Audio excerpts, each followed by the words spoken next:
नमस्कार. सुवर्णमय वर्तमान या विषयावर आज आपण थोडी चर्चा करू. वर्तमान सुवर्णमय कसा असू शकतो हा प्रश्न पडला आहे का कधी तुम्हाला?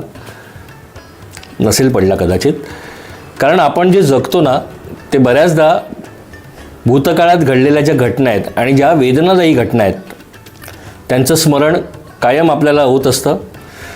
त्या भूतकाळातल्या त्या घटना आणि भविष्याची चिंता यातच आपण जास्त जगत असतो. याच दोन गोष्टींचा आपण जास्त विचार करत असतो. आणि त्यामुळे होतं काय की तुमचं भविष्य संपूर्णपणे सुखावह करण्याची क्षमता असलेला सोन्यासारखा वर्तमान आपल्या हातातून कधी निसटून गेला हे आपल्याला कळतसुद्धा नाही.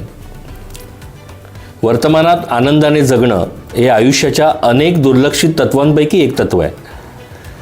एकदा का ही तत्व तुम्ही अंगीकारायला सुरुवात केली की संपूर्ण युनिवर्स तुमच्यासाठी भरपूर सुख, आनंद, समृद्धी ओंजळीत घेऊन तुम्हाला देण्यासाठी तयारच आहे. आपल्याला काय करायचं आहे तर आपल्याला फक्त सजग व्हायचं आहे, सतर्क व्हायचं आहे आणि छोट्या छोट्या गोष्टीतून आपल्याला आनंद कसा मिळवता येईल याची आपण मनापासून तयारी करायची आणि तो आनंद उपभोगायला सुरुवात करायची आहे. चला तर मग छोट्या छोट्या गोष्टीतून आनंद घ्यायला सुरुवात करूया आणि आपला सुवर्णमय करूया वर्तमान आणि पर्यायानं आपलं भविष्यसुद्धा सुवर्णमय करण्याच्या प्रवासात एक पाऊल पुढे टाकूया. धन्यवाद.